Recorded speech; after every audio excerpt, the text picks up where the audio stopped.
কি করলে?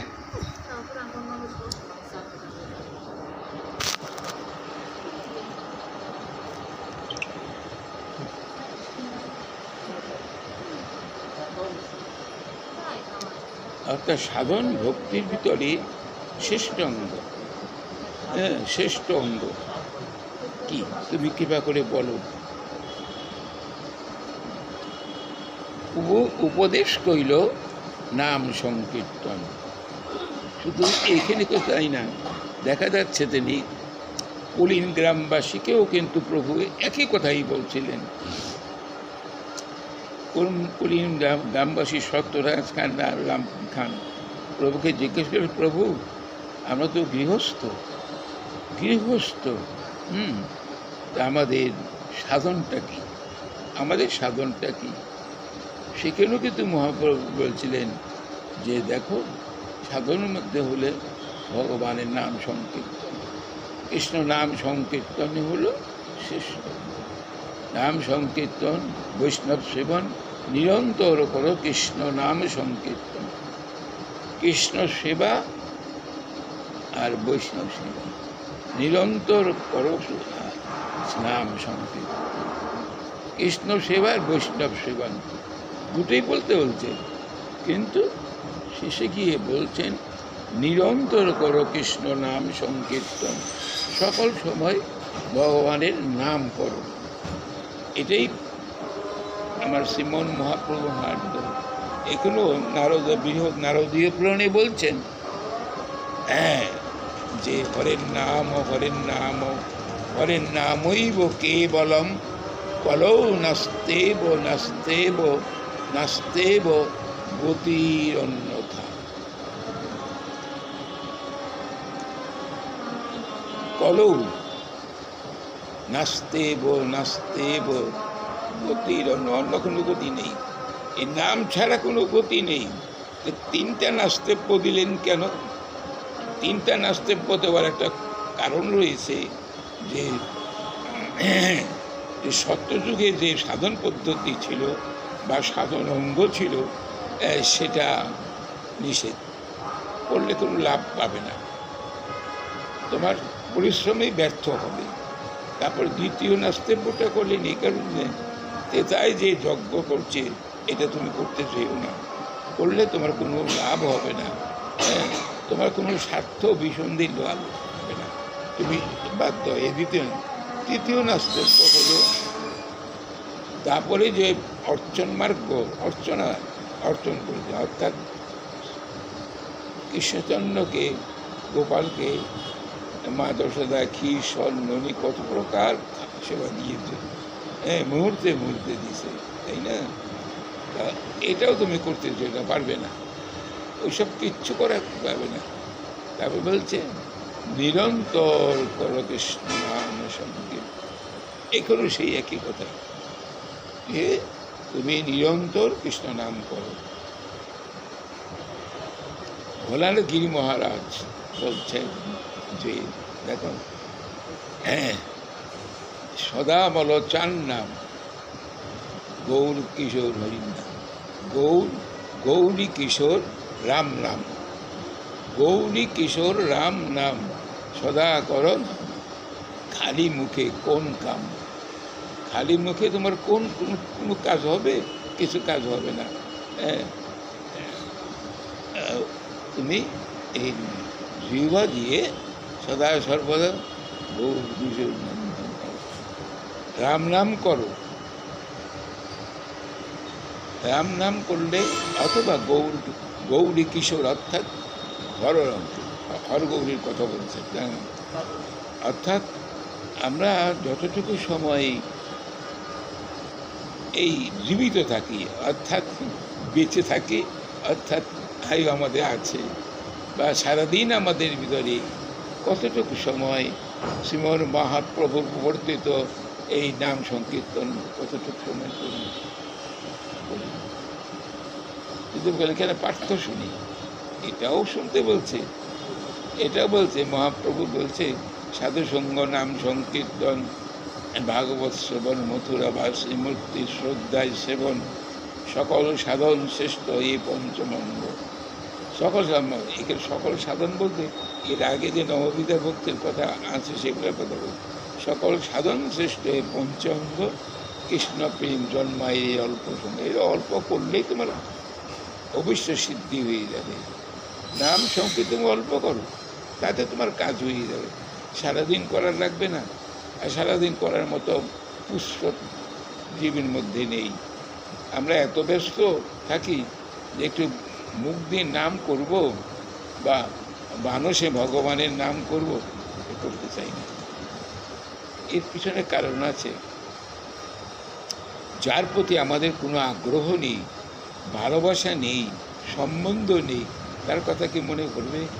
তার কথা মনে পড়ে, তার কথাই মনে পড়বে যার সঙ্গে আমার নিত্য সুদৃঢ় সম্বন্ধ আছে, আর তার কথাটাই আমার মনে পড়বে, এটাই স্বাভাবিক।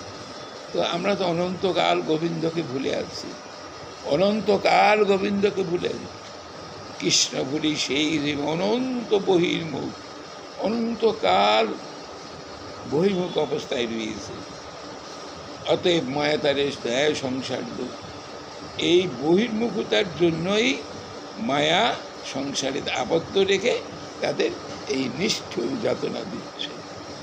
কিন্তু মানুষ বুঝে না, বিষয়াসক্ত জীব, সাংসারিক জীব এ বুঝে না যে আমি তো এই যে মায়ের কারণে সংসারের মধ্যে বলিবদ্ধ জীবের মতো ঘুরে বেড়াচ্ছি। দেখেন না কী করে, আগের দিন দেখতাম এখন আছে ঘানি টানে, ঘানি শার্ট টানে, এই একই চক্রাকারে ঘুরে বেড়াইতেছে। কেন? চোখে দুটা ছুটি বেঁধে রাখছে, দেখতে দেয় না। আশেপাশে কোনো জিনিস দেখলে পরে তো ছুটিয়ে চলে যেত, দেখতে দেয় না, ছুটি বাঁধা অবস্থায় আছে। তো সে সম্মুখে যেটুকু দেখে সেটাই, সেভাবে যে আমি সম্মুখে আগেই যাচ্ছি, যদি একই বৃত্তে ঘুরে বেড়াচ্ছে, এটা তার মনে সাথে আমরা বুঝে চাই। এই সংসার চক্রে ঘুরে বেড়াচ্ছে, সংসার চক্রে। এই সংসার আজকের নয়, নূতন নয়, জন্মান্তর সংসার।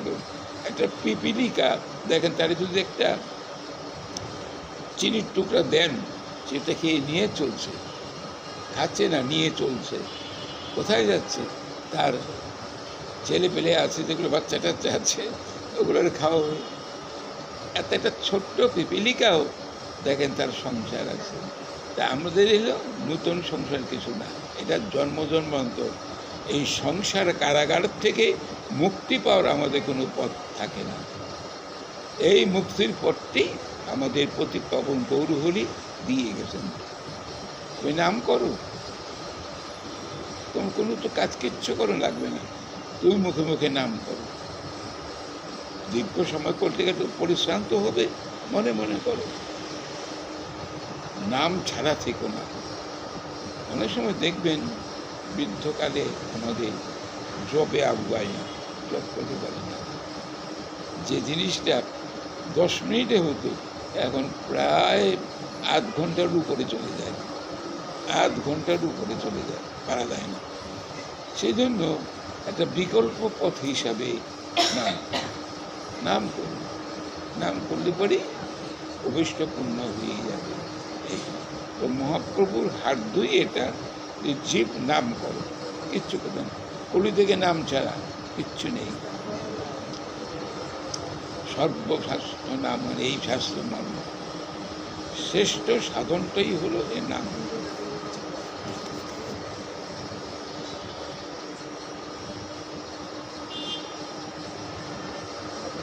এই শ্লোকে অর্থ শুনাইল বিস্তার করিয়া, অর্থাৎ হরের নাম, হরের নাম, এই যে 3 বার হরের নাম বললেন, 3 বার নাচতে হবে বলে এটাকে বেশ, আমি যেটুকু বললাম সেইভাবে বিস্তার করে বললাম। শুনি ভট্টাচার্য মনে হইল চমৎকার। আগে তো ভট্টাচার্য এগুলো পড়ে নেই, ভক্তি তত্ত্বেই তো ছিল না, সে ছিল মায়াবাদী সন্ন্যাসী। বেদান্তগুলো পড়তে, বেদান্ত পড়তে। বেদ আমাদের মূল ঠিকই আছে, বেদ, কিন্তু বেদ ভগবানকে পাওয়ার পথ করে দিয়েছে, কিন্তু ভগবানকে পাওয়ার ব্যবস্থা করে নেই। পথটা করে গেছে, আর পুরাণ আমাদের ভগবানকে প্রাপ্তি করিয়ে দিতে, ভগবানকে পাওয়ার পথে। মানুষে দেখবেন জিজ্ঞাসু হয়ে কাউকে জিজ্ঞাসা করে, আচ্ছা আমি অমুক বাসায় যাবো, আর কী করে, তখন বলে এই পথে চলে যান, গেলে পাবেন। আর যিনি সেই বাসাটাকে পৌঁছে গেছেন, দেখছেন, তখন বলছে আসুন আমার সাথে, আমি আপনাকে পৌঁছে দিচ্ছি। দুটোর মধ্যে কিন্তু পার্থক্য আছে। একজন বলে দিল আর একজন সাথে করে নিয়ে পৌঁছে দিল। এটাই এই শ্রীমন মহাপ্রভু প্রবর্তিত যে বৈষ্ণব ধর্মটা, এটা জীবের জন্য মহামঙ্গল। বলছেন বৈষ্ণব সেবা আর কৃষ্ণ সেবা দুই করো। বৈষ্ণবকে সেবা করো, আর বৈষ্ণবের ইও বলছে কীভাবে কাকে বৈষ্ণব বলা যাবে।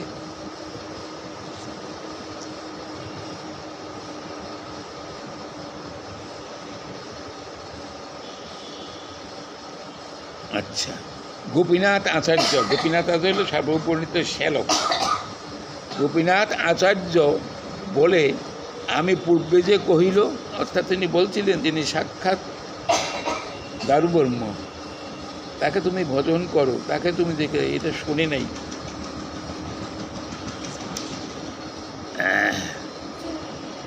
গোপীনাথ আচার্য বলে পূর্বে যে কহিল, শুনো ভট্টাচার্য তোমার সেই তো হইল। আমি যা পূর্বে তোমাকে ভবিষ্যৎবাণী দিয়েছিলাম সেটাই তো কার্যকর হলো। ভট্টাচার্য কয়ে তার করি নমস্কার, ভট্টাচার্য কয়ে তারে করি। ভট্টাচার্য সার্বভৌমকে প্রণাম করে গোপীনাথ আচার্যকে প্রণাম করে বলল, তোমার সম্বন্ধে প্রভু কৃপা কইল মোরে। সম্বন্ধ, ভক্তের সম্বন্ধ পেলে পরেই ভগবান কৃপা করে। এটা বলছেন কুলিম্বাম গ্রামবাসী সত্যরাজ খানের একটা। সত্যরাজ খান ছিলেন কুলিম্বাসী। তিনি কৃষ্ণ বিজয় নামক গ্রন্থ একটি লিখেছিলেন। এটা দশম স্কন্ধের কিছুটা অংশ, আর দ্বাদশ ইয়েতের কিছু অংশ মিলিয়ে একটা কৃষ্ণ বিজয় একটা। সেখানে তিনি লিখেছিলেন নন্দের মর প্রাণনাথ, এই শব্দটা ব্যবহার করছিলেন। এই শব্দটা শুনেই মহাপ্রভু যখন এই কথাটা শুনেন, নন্দন মোর প্রাণনাথ, এই প্রাণনাথ কথাটা শুনেই মহাপ্রভু সেই সত্যরাজ খানের কাছে বিক্রি করে দিচ্ছেন নিজকে। তিনি বললেন কি, মহাপ্রভু গুণরাজ খান, এই উক্তিপূর্বক গুণরাজ খান হইল কোনো উপাদেয় হয় না, তার নাম হলো সত্যরাজ খান, তার পুত্রের নাম হলো সত্যরাজ খান, তার বংশের নাম। তোমার কাকতা তোমার গ্রামের কুকুর, সেও মোর প্রিয় অনেরহুদুর। এই মহাপ্রভু গুণরাজ খান হইল, আসল নাম হইল, এটা হলো উপাধি দেওয়া, এটা হলো উপাধি। ভগবান সরাসরি কাউকে খুব একটা কৃপা করেন না, এ কথাও বলা যায় না। ভগবত কৃপা যদি সরাসরি কেউ পায়, ধরে রাখা সম্ভব হয় না, কারণ সেইটা সাধন পদ্ধতি এমন কঠিন হয় যে সেটা জীবের পক্ষে। যদিও তিনি গীতায় লিখছেন, তেষাং শতযুক্তানাং বদতাং বেদিপুর দদামি বুদ্ধি যোগং তাং যেন মাম উপজান্তিতে। আমাকে জানতে হলে পরে যে জিনিসের দরকার আছে, সততং প্রীতিপূর্বকম, আমাকে যারা সদা সর্বদা প্রীতি সহকারে সেবা করে তাদের আমি জ্ঞানটা দিয়ে দিই। কিন্তু সেই প্রীতিটাই বা কোথায়, আর সেই জ্ঞানটাই বা কোথায়? সেই সতত সদা সর্বদা প্রীতির সঙ্গে ভগবানের প্রিয় কার্য কয়জন করে জগতে? কয়জন করে? যারা করে ঠিকই করে, তারা তো লোক দেখানো করবে না, আমার মতে লোক দেখানো করবে না, সে ভজন ঠিক করে যাবে। লোক দেখানো ভজন করে কোনো লাভ নাই, কোনো লাভ নাই। তবে একটা কি পাওয়া, প্রশংসা পাওয়া, অমুক একটা পরম ভক্ত, এটা ওটা এই প্রশংসা করা, আদতেও এগুলো কোনো মূল্যহীন। লাভ পূজা প্রতিষ্ঠা এটাই যারা চিন্তা করে থাকে তাদের কিন্তু ভগবানের কৃপা হয় না। আর দেখা যায়, দেখেন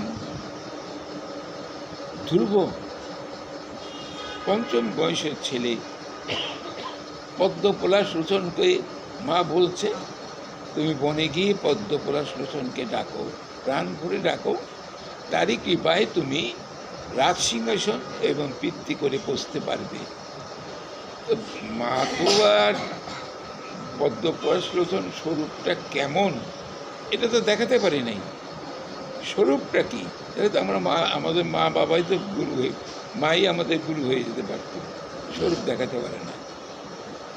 কিন্তু সম্ভব হয়, কোনো কোনো জায়গায় দেখা যায় যে মায়েরাও গুরু বরণ করে হয়, দেখা যায়। কিন্তু বেশিরভাগই দেখা যায়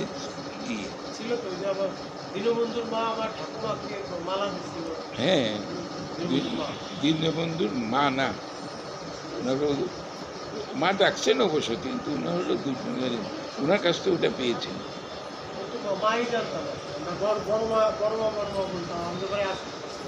আরে ওনাদের আসর বাড়ি ছিল ধুলদি, উনি কিন্তু মারা যায়নি, এটা ভুল সংবাদ দিত। ওনার পাশে একজন মারা গেছে।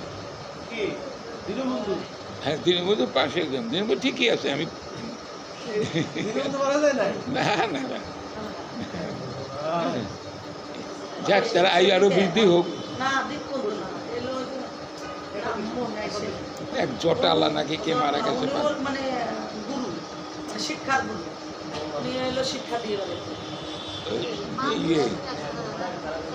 দীনবন্ধু শিক্ষা দিত। যাই হোক, দীনবন্ধু তো শিক্ষা দেয়, ও জব ছিল খুব,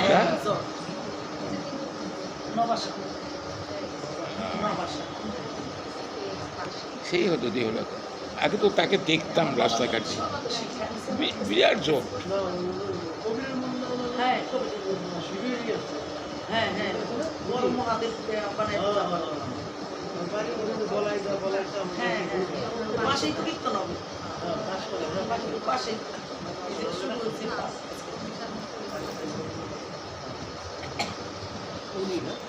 ওনাকে আগে দেখতাম রাস্তাঘাটে, এখন আর দেখি না, অনেকদিন দেখিনি ওনাকে, ঘরে পড়ে গেছে। দেখেন এখানে একটা কি আছে যে এই যে গুরুকরণ আমরা করে যাই। আমি এই যে ওই মুন্সিবাজারের যে আছে না, গুরু ছিলেন, দেহ রক্ষা করছেন, তো বহু শিষ্য ওই ধনীর থেকে শুরু করে অনেক। আমার সাথে তার খুব একটা প্রীতির সম্বন্ধ ছিল। আমাকে রাস্তা দিয়ে গেলে পরে বাজারে বসে কথাবার্তা বলতো, এক দোকানদার ওখানে আমাকে দেখলে, এই গোবিন্দ শোনো, বসো, আসো, বসো, ডাকতো আমাকে। কোনো জায়গায় ভোগরাগ দিতে গেলে বলে আমাকে আগে যেও, পাশে বসেই সেবা দিত, নিজেই দিত, হ্যাঁ, নিজে দিত। এক সর্বশেষ আমাদের ওখানে দেখাতে গেছি।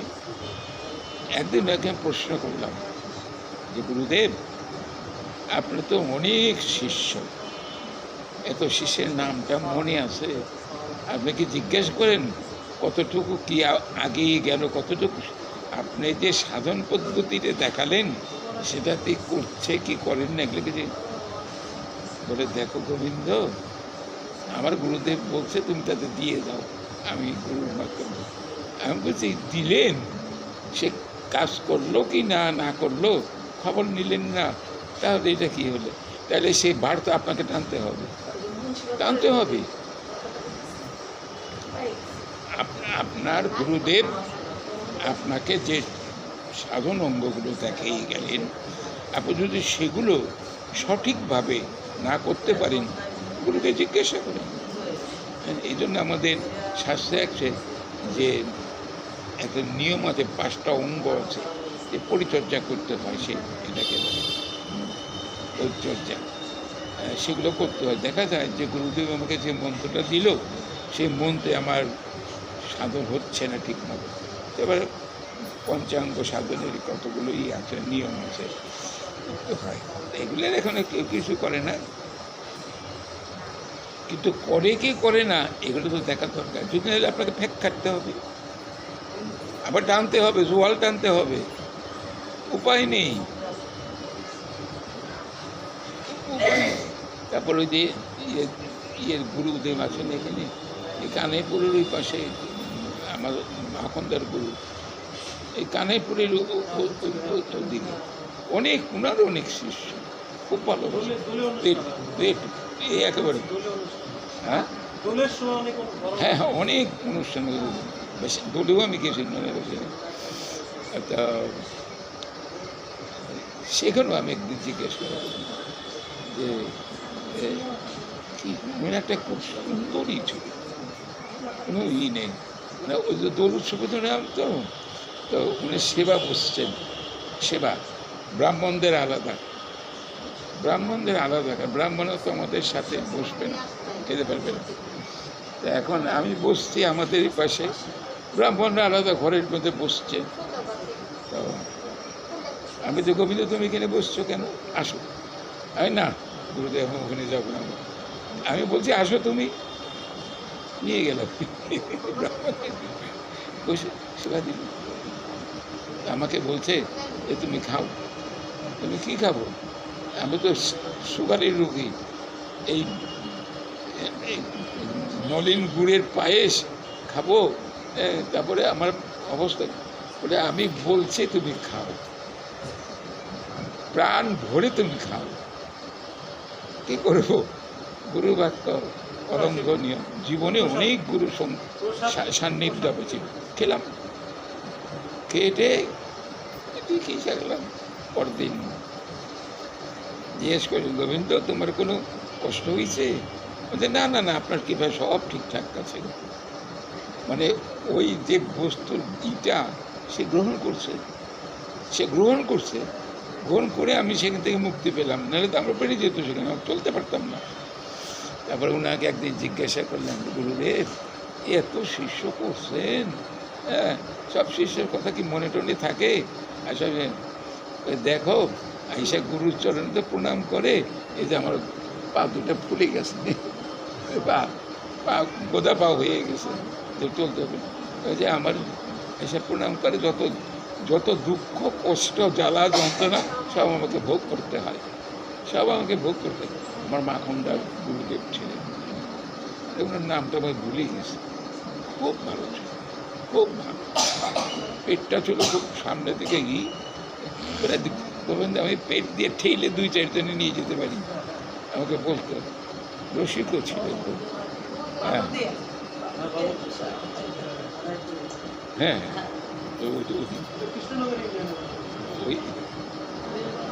এখানে বাজারে অনেক শিষ্য থাকে, অনেক শিষ্য। তাই এই যে গুরুদেব শিষ্য করে শিষ্যের আধ্যাত্মিক উন্নতির সন্ধান যদি না রাখতে পারে বা তাকে যদি বলতে না পারে, তাহলে গুরুদেবকে ফেক কাটতে হবে। দেখেন না যে আগের দিন 1000 মণির নৌকা, 5000 মণির নৌকা ছিল, পাল তুলে দিত যদি বাতাস থাকতো, বাতাস থাকতো, পাল তুলে দিত, নৌকা শস্য চলত। আর যেখানে বাতাস নেই, কি করবে, জোয়াল টানতে হতো, ঘাড়ে করে টানতে হতো। তো এই টানতে হবে। শিষ্য যদি কোনো প্রশ্ন না করে, গুরুর খবর না রাখে, সেটা তার অপরাধ, সেটা একটা তার অপরাধ। তুমি যে মন্ত্র নিয়ে আইছি আর কোনো খবর নাই, এটাই স্বাভাবিক, এর বাইরে কিছু হয় না। এত কথা মনে থাকে নাকি? এত শিষ্য এর মনে থাকে? আমার গুরুদেব আমি জিজ্ঞেস করছি যে আপনি এত কিছু করতেন সবার মধ্যে, বাবা শোনো, যে আমাকে স্মরণ করে আমি তাকে ঠিক স্মরণ করি, যে আমাকে স্মরণ করে আমি তাকে ঠিকই স্মরণ করতেছি। ছোট্ট একটা কথা উত্তর দিয়ে দিল আমাকে। আমি আমার এই নবদ্বীপের গুরুদেব কথা বলছি, কিন্তু কতখানি করে গেছেন। তো সেটা হইল যে গুরুদেবের এরকম তো বহু করতে পারতাম, জীবনে বহু করতে পারতাম। আগে তো খুব কঠোরতা ছিল, খুব কঠোরতা ছিল। একাদশী আছেন কিনা, নিরামিষ খাই কিনা, মাছ টাছ খাই কিনা, এগুলো ভীষণ কঠোর ছিল। আর এই পদ্ধতি করতে হবে, এই জন্য ধারে কাছে আসতে খুব একটা আমরা বেঁচে যেতাম, হ্যাঁ, খুব লিমিটেড নাসর বান্ধা যেগুলো করতে হয়েছে আর কি। তাদের আবার জিজ্ঞেস হবে, করো তো ঠিক মতন, আমি যা দিচ্ছি সেগুলো করো তো, না বুঝলে না ই করলে সে জিজ্ঞাসা করবে, উত্তর প্রভু কৃপা করে উত্তর দিয়ে দেবে। কৃষ্ণ যদি কৃপা করেন কোনো ভক্তজনে, গুরু অন্তর্যামী রূপে শিখায় আপনি। গুরু অন্তর্যামী, তো অন্তর্দেবতা তিনি তো আছেন, তিনি শিখায় সবকিছু। ভট্টাচার্য কয়ে তারে করি নমস্কারে, তোমার সম্বন্ধে প্রভু কৃপা করিল মরে। ভক্তের কোনো মতো সম্বন্ধ থাকলেই ভগবান তাকে কৃপা করেন। যদি ভক্তের সম্বন্ধ থাকে, আপনার সংসারে যদি আপনার মা বাবা ভাই বোন বা আত্মীয় স্বজন মধ্যে কেউ থাকে কৃষ্ণ ভক্ত, গৌর ভক্ত, তো সেই সম্বন্ধে আপনিও কৃপা পেয়ে যাবেন, আপনিও কৃপা পেয়ে যাবেন।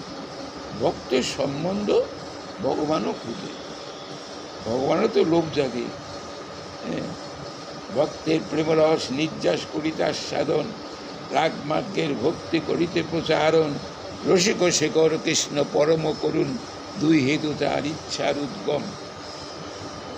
ভগবান অনন্ত কোটি জীব, কোটি কোটি জীব সৃষ্টি করছেন, কোটি কোটি। সারা বিশ্বে কত কোটি লোক আছে যে চিন্তা করা যাবে না।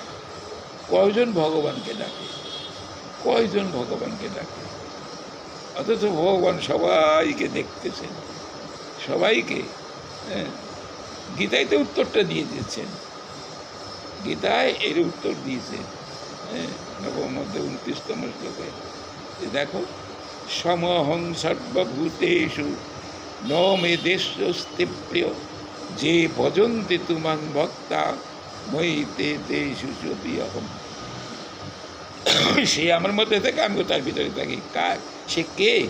যে ভজন্তে, যে আমাকে ভজন করে, সে আমার ভক্ত। যে আমার ভজনশীল সে আমার ভক্ত। যে আমার ভজন সাধন করবে না, ভজনের মধ্যে বলছেন চতুর্বিধা ভজন্তে মাং জনাব সুকৃতিহীন অর্জুন। এই চারটা লোক খুব সুকৃতিশালী, তারই আমাকে ভজন করে। চতুর্বিধা ভজতে মান সুকৃতিশালী। আর্ত জিজ্ঞাসু অর্থাৎ জ্ঞানী চ ভরতরই সব। আর্ত জ্ঞানী, আর্ত যারা ভগবানের কাছে টাকা পয়সা চায় বা দুঃখে রোগের যন্ত্রণায় অস্থির হয়ে গেছে, সেই রোগমুক্তির কামনায় আর্ত জিজ্ঞাসু, এটাই হলো ভগবানের জ্ঞান, যারা ভগবত তত্ত্ব জিজ্ঞাসা। এরা চার প্রকার আছে, আর্ত জিজ্ঞাসু, হ্যাঁ জ্ঞানী। জ্ঞানী ভক্ত ভগবানের সবচেয়ে। তেষাং জ্ঞানী নিত্যযুক্ত এক ভক্তির বিশিষ্যতে, প্রিয় হি জ্ঞানী অর্থত্বমহং সচ মম প্রিয়। আমার সবচেয়ে প্রিয় হলো জ্ঞানী ভক্ত। তো জ্ঞানী ভক্ত কোন জ্ঞানটা না? ভগবত তত্ত্বজ্ঞান, আত্মতত্ত্বজ্ঞান যারা আছে সেই এটাকে পারে, তাছাড়া কেউ পারে না। আত্মতত্ত্বজ্ঞান, ভগবত তত্ত্বজ্ঞান যারা আছে সেই জিজ্ঞাসা করতে, সেই ভগবত তত্ত্ব জিজ্ঞাসা করবে। আর যার এই জ্ঞান নেই সে কিসের জিজ্ঞাসা করবে? এখানে কত নাস্তিক আছে যারা ভগবান মানি না, ভগবান আছে জানে, হ্যাঁ এইবার মানে না। আর যারা অজ্ঞ, কিছু বুঝে না, তারা ভগবানকে সেবা পুজো করে না। আরেকজন আছে যারা ভগবানকে সেবা করে, সে পরমার্থিক মঙ্গলের জন্যই হোক, নিজের অশেষ কল্যাণ সাধন করেন। ভগবানকে চৈতন্য ভাগবতে বলছেন বৃন্দাবন দাস ঠাকুর, কৃষ্ণ কৃপা বিনে নহে দুঃখের মোচন, কৃষ্ণ কৃপা বিনে নহে দুঃখের মোচন। থাকিলেও বা ধন কোটি কোটি কোটি ধন,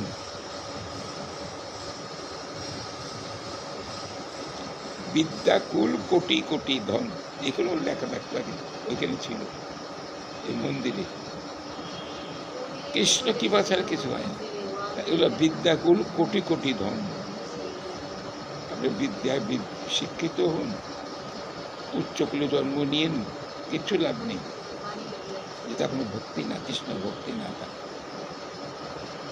কৃষ্ণ ভক্তি রসভাবিতা মুক্তি কিরতাং কুতোপি লভ্যতে তথা লল্লমোপি মূল্যমে কলম জন্মকোটি সুকৃতেই ন লভ্যতে।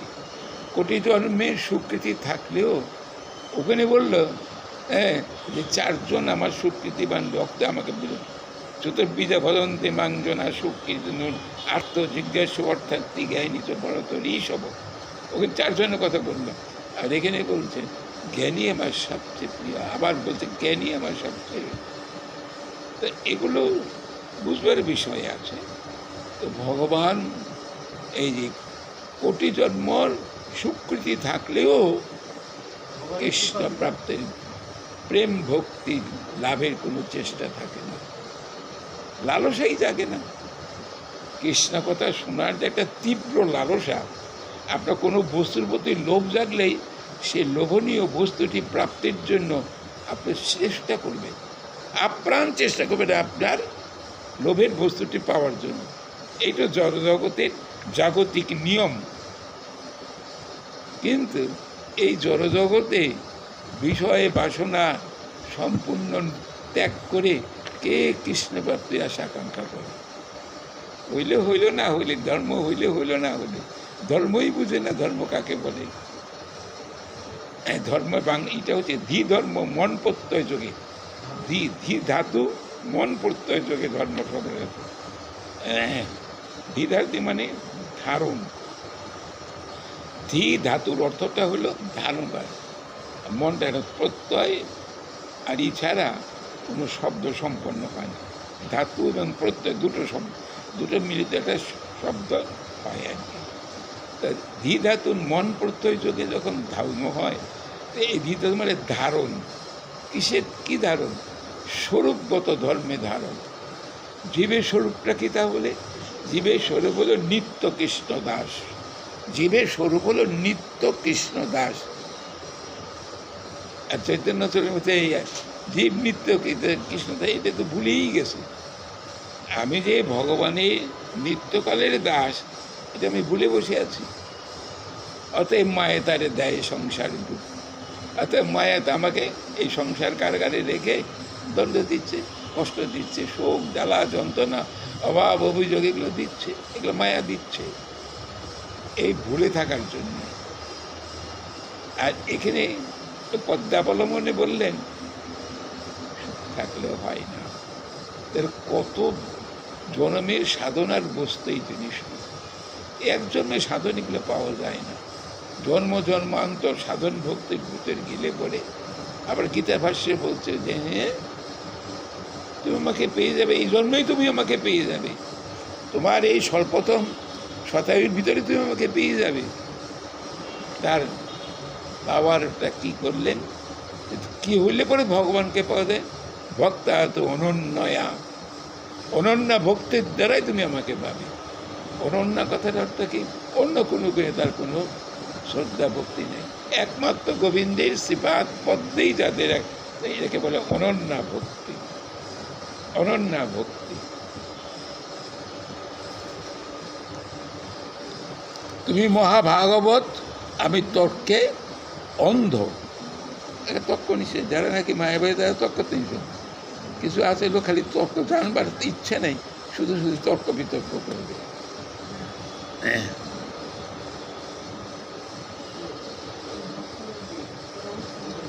প্রভু কৃপা করিল মনে তোমার সম্বন্ধে। তাহলে বোঝা যাচ্ছে ভক্তের কোনো রকম সম্বন্ধ থাকলেই ভগবান তাকে অশেষভাবে কৃপা করে, অশেষভাবে। ভক্তের সম্বন্ধ থাকতে হবে। হ্যাঁ, সম্বন্ধটাকে বড়। সম্বন্ধ করিয়া পথে তারে কৃষ্ণ নাহিতেছে, আর সব মরে অকারণ, আর সব মরে অকারণ। সম্মত করতে হবে। সম্বন্ধ না করলে পরে আপনার প্রীতির কারোটা আসে না, কারো হয় না কখনো। সম্বন্ধ থাকলে, এই যে আপনার ছেলে মেয়ে ভাই বোন, এর সাথে একটা আপনার নিত্য সম্বন্ধ আছে, একটা কারো ভক্তি আছে, শ্রদ্ধা আছে, এই জন্য তাদের সম্বন্ধ, মূল কারণ হলো সম্বন্ধ। কিন্তু আরেকটা লোকের সাথে তো আপনার নেই, বাইরের লোক কারোর সাথে তো আপনার সেই সময় ডাকতে পারেন কাকা বাবা যাই যাই ডাকেন, কিন্তু সম্বন্ধটা কিন্তু কারো নয়। নিজের সন্তানের প্রতি যেরকম কারো সম্বন্ধ, এটা কিন্তু থাকে না। ভগবান বলছে এরকম কারো সম্বন্ধ আমার সাথে করো, তাহলে তুমি আমাকে পাবে। বিনয় শুনি তুষ্ট প্রভু হইল আলিঙ্গন। তার এই বিনয়তা দেখে শ্রীমন মহাপ্রভু তাকে আলিঙ্গন করলেন। কহিল, যাইয়া করো জগন্নাথ দর্শন। সার্বভৌম করে তুমি এখন যাও, যে জগন্নাথকে দর্শন করে এসো। দর্শন না করি তো আসছে। জগন্নাথ দামোদর দুই সঙ্গে লইয়া, জগন্নাথ পণ্ডিত আর হইল দামোদর পণ্ডিত, দুইজনকে নিয়ে সার্বভৌম জগন্নাথ দর্শনে করলেন। উত্তম উত্তম প্রসাদ বস্তু আনিলা, নিজ বিপ্র হাতে দুইজনে সঙ্গে দিলা। জগন্নাথ দেবকে অনেক তৎকালীন সময়ে সার্বভৌম পণ্ডিতের নির্দেশে জগন্নাথের সেবা পূজা হতো। আর কাশী মিশ্র আর সার্বভৌম পণ্ডিত, এই দুজনের নির্দেশে তৎকালীন সময়ে জগন্নাথের সেবা পূজা হতো। যেহেতু সার্বভৌম নিজে গেছেন, তো অনেক প্রসাদ দিয়ে দিচ্ছেন। উত্তম উত্তম প্রসাদ বহুত আনিয়া নিজ বিপ্র হাতে সঙ্গ দিলাম, দুজনের কাছে সেটা দিলাম। নিজে দুই শ্লোক লিখে এক তালপাত্রেতে প্রভুকে দিয়ে বলেই দিল জগন্নাথ। জগন্নাথ তো প্রভু খুব প্রিয়, তালপত্রে একটা শ্লোক লিখে দিয়ে দিলেন, যে জগন্নাথের প্রসাদ তো আছেই, তার সাথে একটা স্তুতি। অবসানে আইলা দোহে প্রসাদ পত্রে লইয়া, সর্বমধ্যে যে প্রসাদ, সে প্রসাদ ওই তালপাতার পত্রের, আগের দিনে তো তালপাতা ছিল। মুকুন্দ দত্ত পত্রে দিল তার হাতে পাইয়া। হ্যাঁ, মুকুন্দ দত্ত এখন সেই তালপত্রটা প্রভুর হাতে দিলেন। দুই শ্লোক বাহিরে ভিতে লিখিয়া রাখিল। এই মুকুন্দ দত্ত বাইরের দেওয়ালের মধ্যেও শ্লোকটা লিখে রাখলেন। কেন লিখলেন জানেন? এটা প্রভুর স্তুতি, ওটা ছিঁড়ে ফেলে দেবে, তাহলে আর পাওয়া যাবে না, এই জন্য দেওয়ালের মধ্যে লিখলেন। খুব সুন্দর তো শ্লোক এটা, বলছেন খুব সুন্দর একটা শ্লোক এখানে আছে। প্রভু শ্লোক পড়ে পত্র চিরিয়ে ফেলিলেন, তালপত্র ছিঁড়ে ফেলে দিলেন। স্তুতি ছিল। ভিত্তে দেখি ভক্ত সব শ্লোকে কণ্ঠ করেছে। শ্লোকটা কি? চৈতন্য চন্দ্রোদয় নাটকে এটা আছে, কবি কর্ণপুর এটাকে লিখে রাখছেন। বৈরাগ্য বিদ্যা নিজ ভক্তি যোগ শিক্ষার্থম একং পুরুষ ও পুরাণ। শ্রীমন মহাপ্রভুকে পুরাণ পুরুষ বলছেন। কৃষ্ণ চৈতন্য শরীরধারী কৃপাম্বু দৃঢ়তত্ত্বম অহং প্রপদ্যে, একে চলে শরণাপন্ন। কালান নষ্টং ভক্তি যৌগং নিজং প্রাদুর্ভূতং কৃষ্ণ চৈতন্য নামা আবির্ভূত তৈশ্য পাদারো বিন্দে গারং গারং লিয়তাং চিত্তবিঙ্গ। এটা কবি কর্ণপুর লিখছেন। এটাই স্তুতির মধ্যে এটাই ছিল। ওটা মহাপ্রভু যাতে কেউ না দেখতে পাচ্ছে, কিন্তু তার আগে তো দেওয়ালের মুকুন্দ তো লিখে রাখছে এবং ওটা কণ্ঠস্থ করে রাখছেন। এই দুই শ্লোকে ভক্ত কণ্ঠে রত্নহার সাববন কীর্তি ঘোষে ঢক্কাবাদ্যকার। সার্বভৌমের যে কীর্তিটা লিখছে তো সার্বভৌম, এটা কবি কর্ণপুর তার চৈতন্য চন্দ্রোদয় নাটক এটা লিখছে। এখানেও এইগুলো আছে।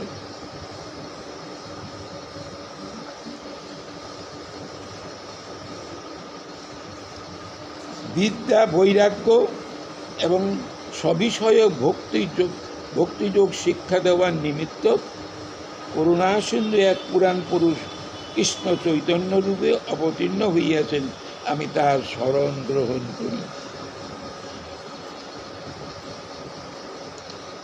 কালপ্রভাবে বিনষ্ট প্রায় সবিষয়ক ভক্তিযোগ পুনরায় প্রচার করিবার নিমিত্ত কৃষ্ণ চৈতন্য নাম ধারণ করিয়া তিনি আবির্ভূত হইয়াছেন।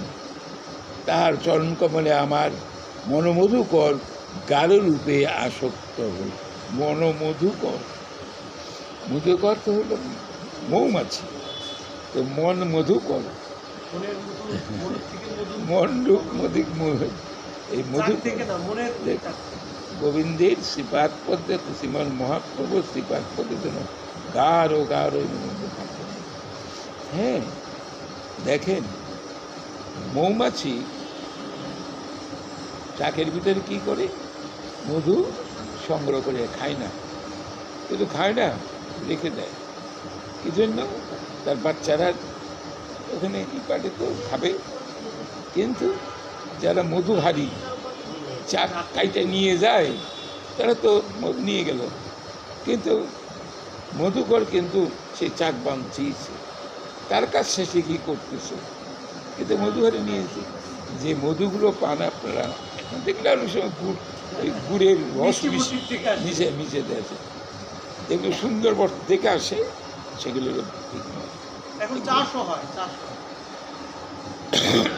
মধু চাষ হয়, মৌমাছি চাষ করে।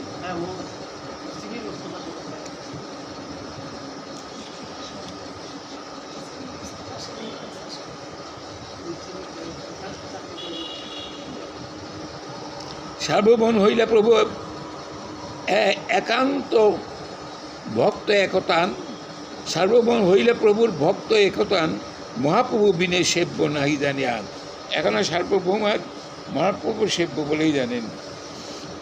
এখন যদি কেউ কাউকে প্রশ্ন করেন যে আপনার সেব্য কী, আপনার সেব্যটা কী? মহাপ্রভুর হলো সার্বভৌমের একমাত্র সেব্য, অর্থাৎ মহাপ্রভুই তার কাছে সেব্য, অন্য কিছু নেই।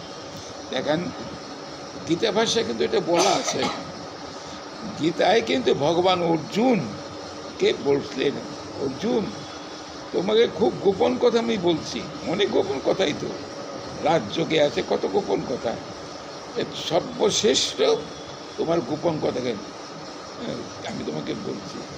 কি সেই গোপন কথাটা? মন মনা ভব মদ ভক্ত মদ জাজি মান নমস্কুরু, আমার ভক্ত হও, মনটা আমাকে দিয়ে দাও।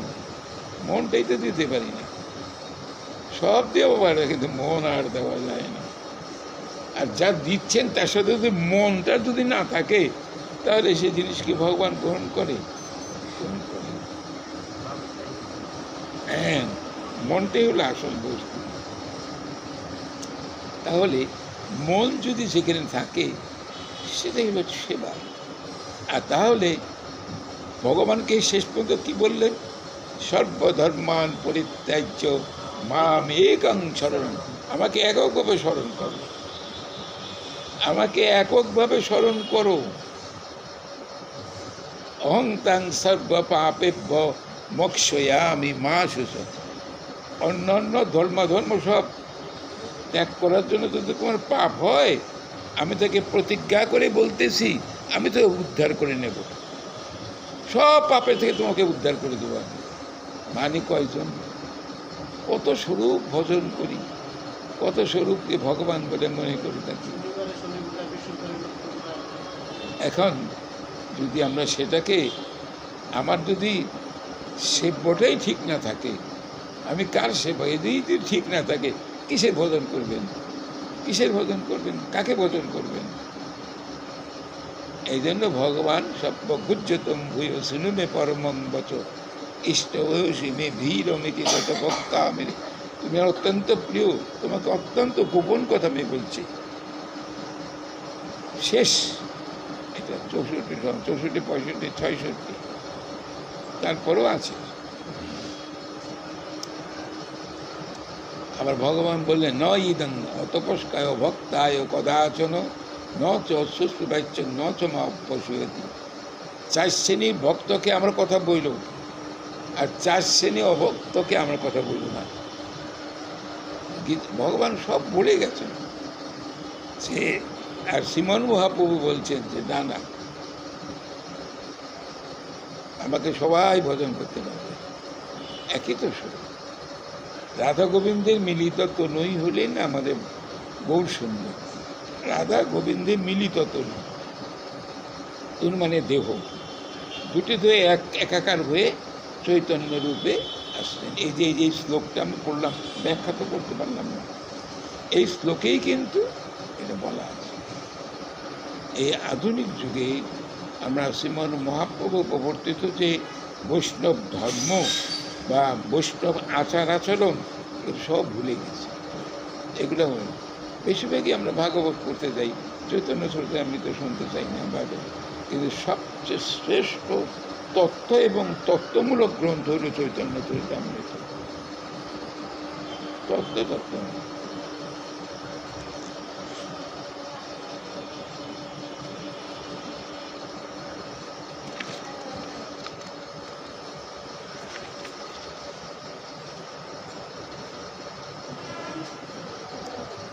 একদিন সার্বভৌম হোসেনে আইলা নমস্কার করি শ্লোক পড়িতে লাগিলা।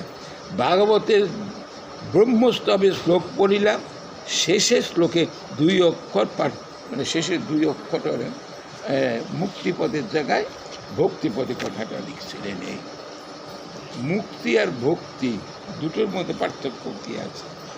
অনেক পার্থক্য, অনেক পার্থক্য। মুক্তি কারা চায়? যারা জ্ঞানবানদের সাধক তারা মুক্তি চায়। মুক্তি পেলে তার কি অসুবিধাটা? মুক্তি পেয়ে গেলাম, মুক্তি পেলে সংসারে জ্বালা যন্ত্রণা অভাব অভিযোগ থেকে চিরদিনের মতো চলে গেলেন। আর আপনার আসতে হবে না, আর ভোগও করতে হবে না। বলে এটা তো একটা সুন্দর ব্যবস্থা। বলে কি একটা কিন্তু মহান বস্তু থেকে বঞ্চিত হলেন, সেটা কি? ভক্তি তত্ত্ব, ভগবত সেবার থেকে বঞ্চিত হলেন।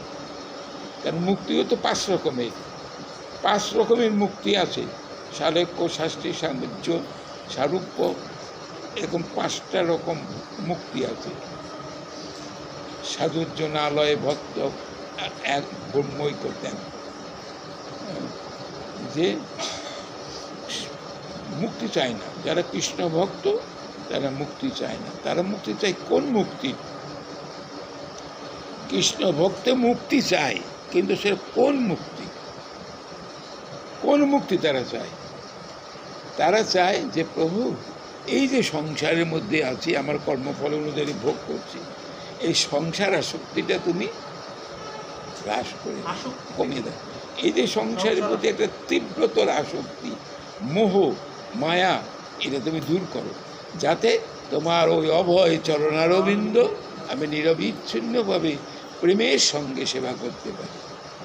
এই সংসারের জ্বালা যন্ত্রণার থেকে মুক্তি পেয়ে গোবিন্দ সেবার প্রার্থনার তারা করে থাকে। এটাকে এই মুক্তি বলে। তারাও মুক্তি চায়, এই ধরনের মুক্তি। তারা একেবারে ওই রকম সালক্য, সাধুর্য, সাবৈপ্য, এই মুক্তি চায় না। ভাগবতের 3য় স্কন্ধও আছে। কপিলদেব বলছিলেন, দেখো মা, কপিলদেব, মা দেবহূতি বলছিলেন কপিলদেবকে যে বাবা, তুমি সহজ সরল মুক্তি তুমি তাকে দিয়ে দাও। বলছে, মা, আমি মুক্তি দিতে চাইলেই হবে কি? আমার ভক্ত আমার মুক্তি চায় না, আমাকে সেবা ছাড়া। আমার সেবা ছাড়া আমার ভক্ত কখনো মুক্তি চায় না। যারা প্রকৃত কৃষ্ণ ভক্ত তারা ভগবানের সেবা চায়, মুক্তি চায় না। বললাম তো, মুক্তিটা ওইভাবে চায়, সংসার যাতনার থেকে মুক্তি পেতে চায়। কৃষ্ণ সেবা যাতে নিরবিচ্ছিন্ন নিরঙ্কুশভাবে করতে পারেন, এই জন্যে সংসার যাতনার থেকে তারা মুক্তি পেতে চায়। আমরাও গৌর গোপাল রামকানাই চরণে প্রার্থনা করি, প্রভু দিলে দুর্লভ মানব জনম। দুর্লভ, শুধু দুর্লভ নয়, দেব দুর্লভ। দেবতারও মানব জন্ম কামনা করে থাকে। ভাগবতের 50 স্কন্ধে 22তম অধ্যায়ে দেখা যায় যে দেবতারাও এই মানুষের দেহ কামনা করে। বলে দেবলোক আছো, এত আনন্দে আছে, মানুষ তো দেবতাকে পুজো করে। কাম হৈতৈকৈ ঋতজ্ঞান প্রবদ্ধন্তে অন্য দেবতা তম তম নিয়মাস্তায় প্রকৃতা নিয়তাশয়া। বলেছে দেবতারা কেন মানব জন্ম চায়? দেবতারা কেন মানব জন্ম চায়?